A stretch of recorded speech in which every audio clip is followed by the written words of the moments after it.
10 Stoic ways to recognize envy and falsehood in others without paranoia or drama. Use a quick 3-signal scan you can run in any conversation to see patterns clearly. We start now with one quick scan you can run on any conversation or relationship immediately. Pick one recent interaction that left a subtle discomfort, like a smile that felt stiff or congratulations that sounded thin. Write the claim you heard in one sentence, then write the action that followed from that person within the next week. Compare words to actions without excuses or stories, only facts anyone could verify from a calendar, inbox, or deliverable. If words and actions align, note it. If they diverge, circle the gap and write how it affected outcomes, not your feelings. Now recall their reaction to your last success, big or small, and write the first unfiltered emotion you read in their eyes. Finally, list how they treat people with no advantage to offer them, like wait staff, interns, or support colleagues. You now have 3 signals on paper, gathered fast, from which stronger judgments can emerge without gossip or speculation. Take a slow breath, then decide whether to move closer, set a boundary, or simply observe longer with deliberate calm. That was the micro-execution. Next, understand why these cues expose envy and falsehood, according to practical Stoic reasoning.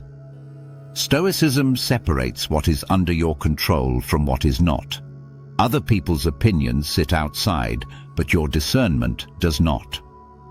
Because virtue is action, not talk, behavior over time is the most reliable signal of character available to a rational observer.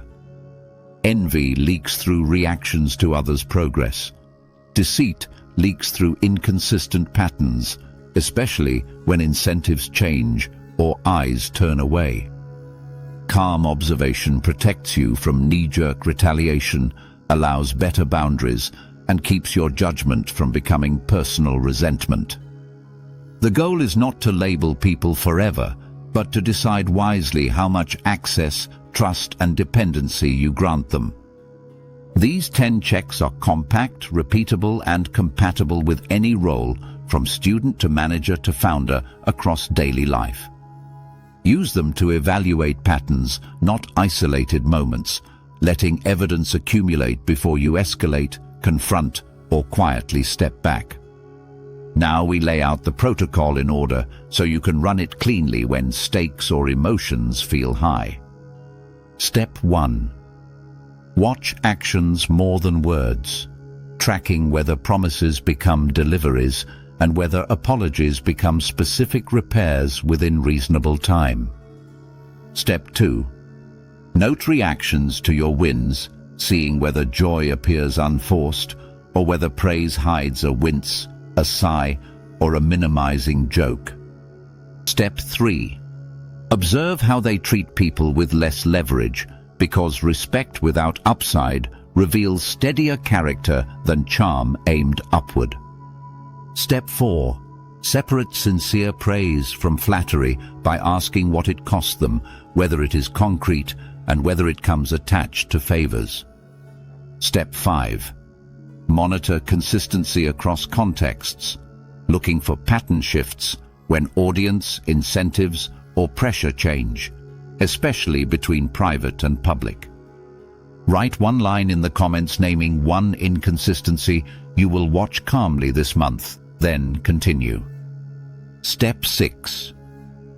Test openness to feedback, because secure people seek truth and correction, while the insecure attack critics and shoot messengers. Step 7. Catch unconscious comparisons they make about you, noticing whether they constantly rank, diminish, or triangulate your progress against others. Step 8. Study reactions to failure, checking for learning, ownership, and repair, versus excuses, blame, and narrative spin that protects an ego. Step 9. Evaluate how they share personal information, whether they gossip, exaggerate wins, hide losses, or leak confidences to gain proximity or power. Step 10. Listen to your inner signal around them, the quiet discomfort that returns despite friendly words, and log it without dramatizing. Score each dimension monthly on a simple 3-point scale, from solid alignment to mixed signals to clear risk, then adjust access accordingly. Protect your time by moving from assumption of trust to probationary trust when patterns wobble, reducing dependency while keeping civility. Use boundaries, not drama, for example shorter meetings, written follow-ups, and clear decisions that reduce room for spin or backtracking. When confrontation is necessary, describe facts, impacts, and requests briefly, avoiding labels that inflame ego and trigger counter-accusations. If trust improves through repeated evidence, expand collaboration gradually. If not, exit politely, documenting agreements to prevent revisionism. Keep your own house in order, because the best shield against envy is focusing on controllables and measuring progress against yourself. Journal quick debriefs after key interactions to capture signals while fresh, preventing stories from rewriting what actually happened. Reread your notes monthly with a cooler mind, checking whether initial discomfort persists or fades when weighed against consistent behavior. Case study, workplace promotion. A colleague congratulates you warmly on video, yet later implies outcomes were luck during private chats. Actions show they skip handoffs, delay reviews, and forget to share credit in team emails, despite promises to support your transition. Reaction to your win includes micro-expressions, tightened jaw and rapid blink, plus a joking comment that reframes your effort as timing. Treatment of low-leverage roles looks poor. Curt with ops, friendly only upward, generous only when visible to managers or stakeholders. Feedback triggers defensiveness. They reject specifics, question motives, and start gathering allies instead of addressing measurable gaps. Comparisons appear often. They reference a rival's speed to downplay your depth and cite external praise to avoid looking directly at facts. Failing a deliverable, they blame shifting requirements, yet refuse the simple repair, like updating a checklist or clarifying owners. Information sharing skews. They leak private notes to curry favor, exaggerate their role, and quietly edit history in summary slides. Your inner signal around them stays uneasy across weeks despite civil meetings. The pattern, not a single moment, indicates risk. Stoic response is measured. Tighten boundaries, keep records, reduce dependency, and invest energy in reliable collaborators who compound trust. Outcome after 1 month shows fewer surprises, less rework, and calmer meetings, while their behavior either improves or marginalizes itself.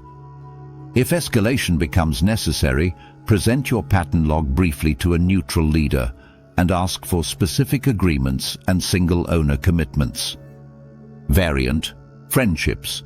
Reduce frequency and depth instead of dramatic exits and invest into friends who celebrate privately and support practically. Guard against paranoia by seeking disconfirming evidence, asking for clarifying details kindly, and testing with small, reversible commitments. Remember that stress, illness, or grief can distort behavior temporarily, so extend grace once, then rely on patterns over seasons.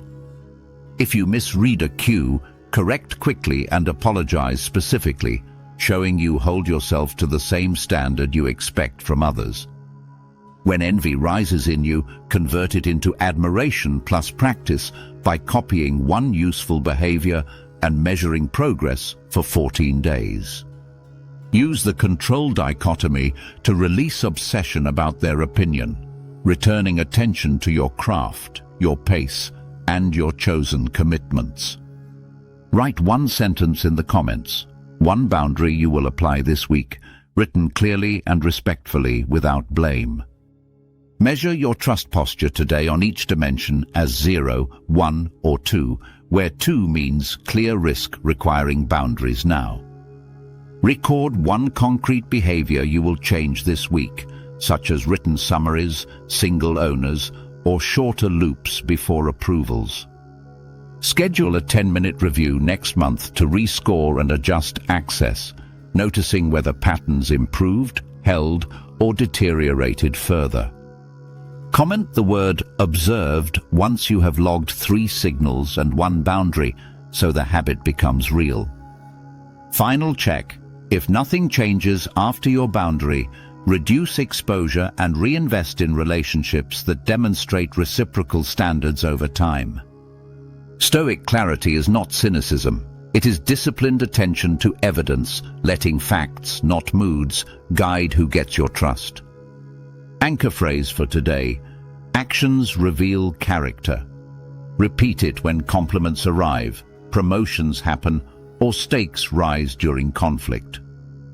Protect your peace by choosing what is up to you, setting fair boundaries, and staying courteous while you reorder access and expectations.